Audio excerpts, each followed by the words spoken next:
Welcome into the Jacksonville Jaguars franchise, where today we go back on the road, crossing the country all the way to San Francisco to face a fellow 7-2 49ers. And this is a Niners team that has been on a tear the last 6 weeks played. They had an early bye here in week 7, and with only 2 bad games played against the Lions and Cardinals, they're sitting in a really good spot. They put up 50 plus on the Falcons, had a dominating showing against the Rams in week 5, sweeping them in week 8. And they also put together a really good win against the Texans, though in their last game, just 2-point victory over the Seattle Seahawks. And that's the same team that we played to open our season, and we won that one quite handedly. In fact, we had a great stretch all the way to our week 8 bye. But coming off of that, we just have not played the same. And with Purdy having potentially a career year, 26 touchdowns and 2 interceptions, hitting on 70% of his throws. He also has a good, healthy CMC, averaging over 4 yards a carry, 4 touchdowns on the season. Receiving, Brandon Ayuk is leading them, though 7 touchdowns for him and Deebo Samuel, who's just receiving a lot less targets, him and Kittle both. McCaffrey not doing much in their passing game. But defensively, their leader in Fred Warner having one heck of a year, leading them in tackles and interceptions, which with the pass rush that they have, making plays in the backfield both with the passing game and running game, he's gonna eat. And that means this team has to play consistent, something that they have not done since that week 8 bye. And if we can make some big pop plays along the way, all the better. But ultimately, this team needs to get back on track. And it would be the defense heading out first as Cook gets us underway. This one traveling back inside the 5, where they will return it down the middle, looking for some blocks. Ultimately brought down at the 27. Brock Purdy, one of the top quarterbacks in the league this year with his clean passing. And of course, he has a very strong group around him. As for our defense, Alukin returns from his injury last week. CMC breaks a tackle, ultimately just get popped by Savage. And it looks like we have an injured offensive lineman here, play 1, as Pooney is going to head to the tunnel. A big miss for the 49ers. They're missing one of their receivers. We are missing Campbell out this week with a practice injury, so we got some depth out there having to cover all these different receiving options. 2nd and 8 as they go with a spread look all the way to the outside and off the back of the knee of Ayuk. All the passes he's brought in this year, you would think he would turn to catch that one. Catch a little bit of a break here, a 3rd and 8. CMC motions out as they throw back out to the outside. Deebo turns up, bounces off the soft tackle and gets the first. We'll primarily see Ringo over on the right side of this defensive cornerback group. Johnson will play over on the left-hand side. See how well these young corners do. A little bit of Savage in the slot as Purdy again throws outside. He's got Kittle. Jarian Jones brings him down. He will remain playing a little bit more in the slot. Not much of a duality kind of cover guy. Very much just man coverage. 2nd and 5, another pass. This time across the middle. It goes back to Kittle, and Jones there again to kneecap him. All this motion, it's a lot of smoke screens here for the 49ers to get some guys open. Walker quick off the edge and getting spun out by Purdy. It will not be a sack, but it does at least force an incomplete pass. 2nd and 10. They stand just by the midfield line. Looking again to the outside and caught. Getting by the diving defender before getting chopped out. Alukin. But it's yet another first down courtesy of Jennings. As they are down at the 36, they hand it off CMC. Quick stop as Devin Lloyd meets him. He became the leader of the defense last week as Alukin did exit. Hall came in, the rookie linebacker, showed he wasn't ready as bouncing again off some soft tackles is Deebo. He's got the Niners inside the red zone. Smooth marching so far in this one. As Juszczyk checks in on the left-hand side, CMC motions out. As they'll look to set up a play underneath, or instead Brock Purdy will scramble, sliding down safely, gain of 8. It's something you hear often in the game of football, but simply taking what the defense gives you. That has been what the 49ers have done this drive. Throw outside. Jennings got another first. They sit just 6 yards away from the end zone. First and goal, looking to pass the ball. Open on the outside. Ayuk, one hand snags it with a turned around hand. It was not necessary at all. In fact, very risky. But it just goes to show the confidence level here of the 49ers as they take a 7-0 lead. We'll send our offense out on the field. Lawrence has to put together a big game here. Answering back with an early touchdown deficit in ETN. He lowers the shoulder. It wasn't his most productive game last week, and I'm sure he's looking to get things back on track. A nice gain to start us off. 2nd and 1 and play action off of it. Pass rush working its way back there. Lawrence gets rid of it before Bosa arrives. He looked about a step slow out there. Hopefully that is not a sign of any lingering issues. 3rd and 1. It's ETN right down the middle, and he's got the first down with ease. It's good blocking up front from a line that has been greatly invested in this year. At the 41, they go back to ETN. He just follows the blocks, picks up about a gain of 2. Fred Warner gets stuck in on the stop, leaving us here at the 38. As they fake the flip to the outside, pass across the middle, and caught. Devin Duvernay brings it in.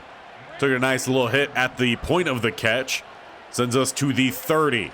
Handing this one off ETN with a small gap. He'll end up picking up another 3. As we're inside the final minute here of the first quarter, it's a spread look for Lawrence. And tossing this one for Devin Duvernay. It's broken up. A great play made by Green on the outside. It looked like they had him for a second. Instead, it is 3rd and 7. Hard count. Again, Lawrence gets him to jump, but he's just not getting the snap off in time. Pass to the outside, too far outside for Thomas. Will be an incomplete pass at the 27. It looks like Coach Boston will have to settle for the field goal attempt here. Cam Little will get the Jags on the board. Though you got to feel a little disappointed as you only had 2 bad plays on that drive. But 7-3 as the 49ers offense hits the field. Brock Purdy in a tight group of passing touchdowns. So far, Patrick Mahomes well on top of that list. Starting at the 26 will be the 49ers. Smooth drive last time as Debo gets them going with a gain of 4. Lewican provides a big hit there, but not enough to jar it free. 2nd and 6, motioning again CMC to the outside, and Brock Purdy throws out of the hands of Debo. Cisco to help ensure it. This is a big opportunity for the Jaguars defense to try to get off the field. It will be the final play of the first quarter as well, as they don't bring the blitz, but getting back there is Hines Allen. A great way to end the first quarter, a sack to end the drive. And hopefully the offense will use some of that momentum. They had a good first drive. They just missed 2 pass plays, and that leaves us 7-3 here to end the first quarter. But as we get the second underway, we start at the 37. With 2 tight ends to the left-hand side, it's ETN trying to stretch. Looks for that cutback lane, and he's got 7. If the Jags can get him going consistently, this game should definitely open up here as they're at the 43. Now going with the stretch again to the left-hand side. It's a big gain, a nice spin move from ETN, but it looks like it'll be all for naught. Penalty in the backfield, and they will call holding. It's the rookie and Maxwell Sexton erasing a big gain, a 2nd and 11. Back of the 36, motion along the right-hand side here. Lawrence has ETN in the backfield next to him. They look his way, halfback screen. Spin move not going to fully work that time. Greenlaw stands him up for the big hit from Fred Warner. On 3rd and 4, they will check in Tank Bigsby with 2 spread to either side. Looks like Lawrence is making some changes down there. They need about the opposite 48. Handing this one off, Tank goes through Warner and picks up the first.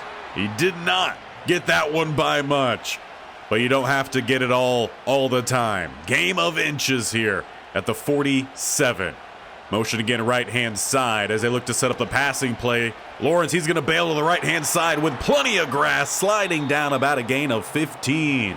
He and Hurts battling it out to be the leading QB rusher this season as they got a single high safety. Lawrence goes play action. Open to the outside, we'll get it to Thomas this time. Accurate throw, gain of 9. And since getting back from his injury, he's put together some pretty big games. 2 touchdowns in his first game back. Got a couple good grabs last week as well. Bigsby takes the handoff, and he picks up about another 4. I'm sure Etienne appreciates the recovery time. He's checking back in here for the 1st and 10. 2 to the right-hand side, plus a tight end either side. As Lawrence dances around, he had Thomas, but he might like this a little bit more. So close to the end zone, stopped down around the 2. I'm sure I'm not the only one that thought that was going to be a touchdown. Even the 49ers fans got a little bit quiet out there. But he sets them up here at the 2 with the I form, and Etienne slips a tackle, trucks through another, and rolls through the safety. And just like that, Jaguars have taken a lead here in the Bay, 10-7. A great drive there orchestrated by Coach Boston, and it gives the 49ers 3 minutes 26 seconds to answer in this first half. They're down by 3, and once again they're motioning out CMC. As we saw with the stats, they don't look to pass his way that often, though they do here. He slips 1 tackle. He's got a gain of 13. And things already getting a little chippy out here. Him and Devin Lloyd get into it after that play as they're up to the 40. Hand it back to him next play, and he was rumbling, keeping those legs moving. He powers forward with a gain of 6, leaving a 2nd and 4. Motioning him out yet again to the outside, far outside. Got a bunch to the left-hand side. And Purdy puts it on the money for Jennings, who spins off the tackle. Cisco, Savage, and Alua can eventually drag him down. As the 2-minute warning hits, it looks like Boston has got to figure something out here with his secondary. They look well outmatched here to start this game. As pressure again forming, getting by Hines Allen this time, he throws it away. Seems like if they can form that initial rush, they are getting in the head of Purdy, who has been, again, very clean this year. If they could force some mistakes, that could be huge for how the rest of this game will go. As pressure again, Walker helps clean it. Hines Allen arrives first. And it'll go as a loss of 7, pushing him way back to the 31. And immediate pressure again, though. You got quarterbacks falling downfield. Debo picks up the 1st down. His route so sharp, he broke the ankles of the defender. And he does it as Purdy was having to scramble around to avoid the interior rush. We move inside, 45 seconds left in the half. Kittle motioning over to the right-hand side, make that a bunch. And again, Purdy rolls, checks it down. CMC slips a tackle and pulls, again, Devin Lloyd down to the 1. Oh, both players look well tired after the play, barely able to get up. 49ers call a timeout for the goal line set as they hand it off, and jukes by him this time. It's a CMC touchdown, and the 49ers take the lead. It's an action-packed first half that leaves the Jaguars 27 seconds starting back at their own 27. They make something happen here before the end of this quarter. Well, Thomas gets a nice release on the outside, and he brings it in, shakes one, but can't get by Hufanga, dragging him down at the 30. Timeout called by Boston. Well, that gives them some time to play with here, as they got 21 seconds and only 30 more yards to go. Lawrence with a nice deep ball that time. Rolling, has a receiver open. Devin Duvernay gets the catch, but he couldn't stay in bounds. I'm not sure the last time the Jaguars had a player that wide open.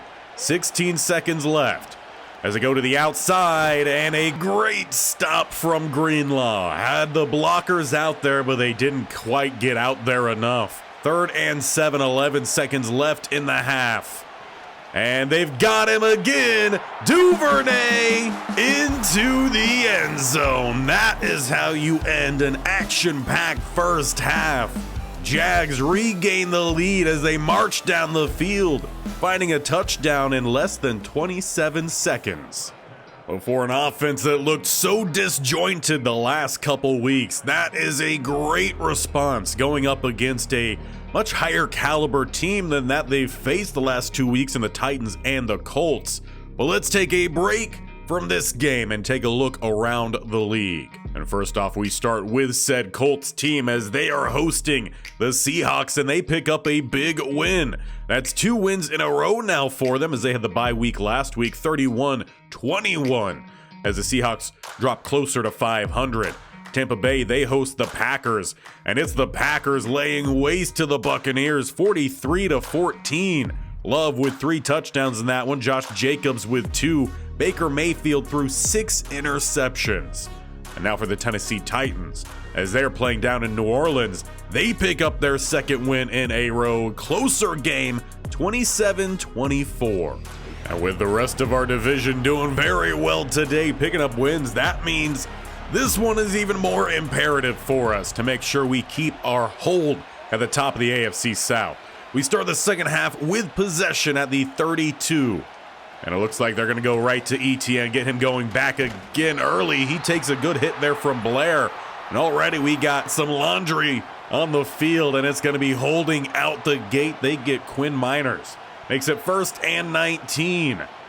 As they go this time with a halfback screen to the right-hand side. Miners to help lead the way, picking up gain of 5. Still leaves us well behind the chains with a 2nd and 14. Single high safety, a spread look as they bring the blitz. Thrown outside and just missing Etienne, who had space.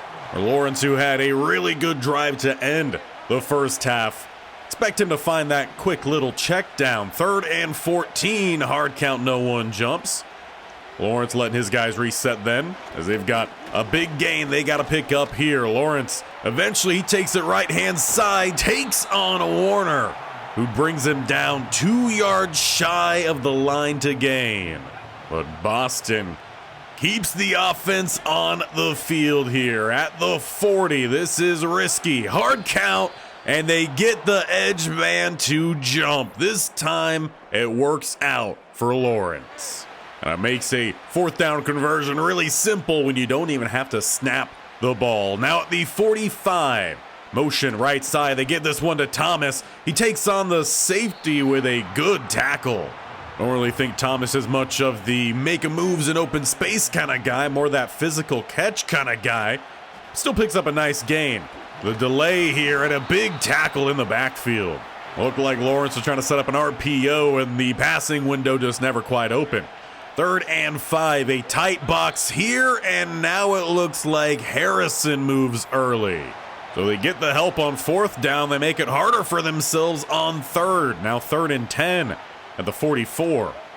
Lawrence just takes the snap. He's looking to scramble again as he takes on the big linebacker in Warner. Picks up the 1st down.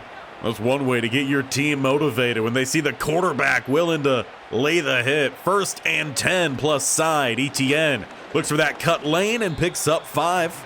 You get that every 1st down. It's a pretty good start to your drive. 2nd and 5 now. With Davis to the left-hand side, the single high safety. Good coverage, though. Again, Lawrence, he has to wiggle around the defenseman. He picks up the 1st down and slides down safely. He either just knows when to take the hit and when not to take the hit, or he didn't want to mess with Greenlaw. It's one of the two. 1st and 10, they go back to Etienne with a lane down the middle for another gashing 5. And 55 injured here for the 49ers. He'll work his way over to the bench, and head athletic trainer and Kyle Juszczyk will check in on him. But the Jaguars at the red zone here. As he fires it in, and it's caught by Sexton. What a play in tight coverage. He finds his rookie tight end, and they've got to work a lot on his confidence. Battling through injuries, some holding calls. That grab, that'll definitely help out. And after a long, methodical 10-play drive, it is a 10-point lead for the Jacksonville Jaguars as the 49ers take the field for the first time this half. They are down by 10. They need a quick response. Our defense just needs to pick up the stop here as Hein Allens doesn't get the sack, but he's not going to get away from Mason Smith. The edge rushers, they've put in work, finally force him back to the interior. And it's a hot start to the drive here for the defense, and a long second down here for the 49ers. They go 2 spread, now make that 3 to the left-hand side, and Walker jumps off sides. Just a complete mental lapse there, as CMC wasn't even set yet, so clearly they weren't snapping the ball. 2nd and 12 now, they make it easier. He immediately gets the rush, but it's CMC with a dump off, who's going to pick up about half the yardage needed. And for the 49ers, 6 yards, a lot easier to get. They've gotten that on a good handful of plays today, as they'll set up some crossing routes across the middle, throwing it out late. Purdy could have scrambled. Instead, he throws it away. Go to 4th and 6. At the 30, they're going to have to punt. A questionable decision there from Brock, but a great job from the defense to keep that momentum up, even after the penalty. The offense will hit the field here at the 30. 2:30 left in the 3rd quarter as Etienne takes it outside. Good block from Gabe Davis, and a big run down the sideline, about 25 at the least. That's something we haven't seen too much from the Jags this season, as the outside runs, a lot of it have been in between the tackle and guards. Etienne with a cutback lane, and we'll pick up about another 3. That definitely seems to be the focus today, is try to spread out the stacked look here of the 49ers defense as they go back to it with the I form, and rolling, getting it out to Josiah DeGuara, playing a little bit of fullback, picks up a short gain, leaves 5 more left for 3rd. With a spread empty look, trips to the right-hand side, hard count, no one jumps. Lawrence does not get the snap off in time. He had plenty of it. Not sure if it's him, Boston, or what, but whenever they have those hard counts, they struggle to get the next count out. 34 seconds left in the 3rd. It's 3rd and 10. As they look to pass, Thomas was open, had a good break, but that ball well out in front. Jags will end up having to punt that one away. A decent punt. Will be starting at the 15, the 49ers. As they spread their tight end to the right-hand side, look more of that play action. And dumping it off, shaking the tackle of Savage. Oluokun brings him down at about the 1st down marker. But it would appear that on the stretch to try to reach it, he maybe pulled something. Heading to the sideline, leaves 2nd and inches. As the 49ers throw again to the outside, they've got Debo with a little chop tackle from Ringo. And that is where we send this one into the 4th quarter with a 10-point lead here in San Fran. Your Jaguars are on top 24-14. Well, now they've just got to come out here and close this one up. 2 to the right-hand side, 1 to the left for Brock Purdy, who still had a pretty clean game as he finds Jennings. He's picked up at least 3, if not 4, first down catches today. The Jags are really feeling the absence of Campbell, who would be over on that side, typically locks down half the field. 1st and 10, CMC spreads out to the left-hand side. They're just by the midfield line. And more passes, this time downfield. Ringo just able to tip that one away from Debo. But just about as good of a pass as you could ask for from Brock. A little bit more out in front, and I don't even know if Debo could get a hand on it. 2nd and 10, they're again going to motion empty. CMC goes to the right-hand side. Quick throw his way as he catches it behind Ringo, who turns to make the tackle. That gives the Niners yet another first down as they're down to the 36 here. Inside 7 minutes left. Motion over to the left-hand side. As again, Mason Smith eventually forces the throwaway. Who we're not seeing much pressure forced today is Eric Armstead. Perhaps with some of the young talent, especially Junior Alford, maybe that's a switch that needs to be made. You got to have pressure from every man. With a pass downfield, Jennings has the touchdown. That time the ball was on the money, and the deep cover man just got caught flat-footed. But set to try to make this a 3-point game, and blocking the point after is Wingard. It's a small play, but in the grand scheme of things, that's actually a massive play, as it keeps this a touchdown game. Jaguars take the field at the 28. Already up by 4, a field goal make it a complete touchdown game. Etienne bursts down the middle. The offensive line clearing the way. That leaves Etienne just 16 yards away from the century mark. And with them at the 40, plenty of yards left still to grab. They go back his way, and he finds another 2. And I'm sure Coach Boston not too upset with that. As Lawrence keeps it, he's going to get to the outside. First down and slides down. It's not just the scrambles you got to worry about with Lawrence. He will take some design runs as well. The Jaguars into plus side. Hand it back off ETN. He bursts through the gap, picking up a big gain, first down. And with that run, he does hit exactly the century mark today. As they're inside the 35, letting that play clock run. DeGuara to help lead the way, and bouncing in between the blockers, he will just get 1. Well, they're doing a great job of letting the clock just melt away as we approach the 3-minute mark. Tank Bigsby checks in as they go down the middle, a short gain, as Fred Warner looks to have maybe taken a helmet to the ribs on that play. He will head to the tunnel, his day most likely done. But a big down here, a 3rd and 6. 49ers have to get the stop if they want a chance for a touchdown to tie. As they set up the draw, they attack the weakened middle. ETN's got the first down and more. Heads up play calling there, Coach Boston, as their defensive captain just had to leave the field. They're all the way down now to the 17. And end around for Thomas. Picked up a good block from Gabe Davis. He's down inside the 5.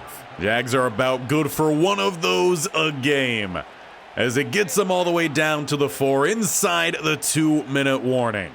A chance to take an 11-point lead. As they hand it off, ETN can trot on through. The blocking was perfect on that left-hand side. And it will be an 11-point lead here inside 2 minutes in the Bay. But we can't get too ahead of ourselves here. At home for the 49ers, they can make some things happen. They've got plenty of talent. 154 remaining and counting. As Purdy throws wide open, returning to the game is their second tight end. That goes as his second first down of the game. A lot of their targets getting at least a first down a catch. Not many of their passes being any shorter than that. As Purdy again throws underneath, he finds Ayuk, who will turn up, and he will pick up the first down. Haven't called his name too much today. Purdy with a Purdy pass all the way down to the 13. He finds Kittle. A massive game as they hit it just behind the zone coverage. 49ers call their second timeout. They've got one more remaining. 1:23. They need a touchdown, a 2-point try, and a field goal to tie. And they hit Ayuk with another quick pass, getting right back to it. Drag is covered, and Walker brings him down. Finally getting one clean on the day for himself. Final timeout forced. A 3rd and 10 at the 13. They obviously will have to go for 2. And they will have to get the onside. But first, they have a 4th and 9. 2 to the left-hand side, 1 to the right. They've got to get at least the first down here. As they go for CMC, he will get more than that. They find the touchdown, but they still need some big plays. And first up is a 2-point try. Offense clearly going to stay on out here. 31-26. It's a tight shotgun look. As Purdy will bounce it to the outside. We've got a field goal game and an onside attempt here to come. And that's exactly why I said you gotta still come out and be ready to play. With the onside attempt, it does not go 10 yards, but Thomas scoops it up. We can kneel this one out. I'll give credit to the 49ers. They just kept on trying, but they come up 3 points shy as Lawrence takes the final kneel. And the final score is going to look a lot closer than what this game was at the end. 49ers, they put together an impressive final drive there. They got the touchdown, they got the 2-point, but they came up short on the onside. And we pick up a big win, bouncing back from a 2-game skid streak. In what was essentially trap games, we overlooked our opponents. That's not the case in this one. We knew what to expect. We came prepared, and that clearly showed out on the field. We made some big plays, gave up a lot in the passing game, but considering we were missing our top defensive back, expect that to happen. But overall, a great performance from our Jags. And while I'm sure Coach Boston will be the first to give all the credit to the players, he did a much better job in this one with decisive play calling and decision making, when to go for things, when to be aggressive, and when not to be. And that was the big difference maker. Now we just need to carry that into this Titans game, as we have an opportunity for some quick revenge and to right our own wrongs. Now, we already know that they have a good pass defense, and it was our passing game that just seemed off, that seemed disjointed in our last matchup. So with the passing game we saw today, if we carry that on, I think we could very much head into Tennessee and dominate Monday Night Football. And with the Ravens picking up a dominant win over the Minnesota Vikings, we need these wins if we want to get back into the first seed. As it stands, both Baltimore and ourselves are 8-2. The Las Vegas Raiders, who lead the AFC West, they are 7-3. The Chiefs, who've played one more game, 7-4. So there's a lot of top tier teams right now in the AFC. But a lot of teams are starting to separate. And surprisingly, the Buffalo Bills, they are 5-5. Top of their division, Jets also 5-5. Miami Dolphins 5-6. So it kind of seems like the AFC East and the AFC South have kind of swapped this year. So with a lot of interesting things happening both in these games and the games surrounding us, make sure you don't miss how our next one goes down by hitting that bell icon on the bottom right or scrolling down and hitting the sub button. And definitely tap that bell icon so you're notified of when these videos go live. This series every single Tuesday and Thursday. We got the Stanford Cardinal Dynasty every single Monday, Wednesday, and Friday. So a lot of action coming your way. The shorts should be returning to normal. We took a little bit of a pause from those during the holiday seasons, had a lot going on. And I hope you all had a fantastic New Year's celebration and are excited about a 2025 with a lot more happening around here. We will see you next time as we head to Tennessee.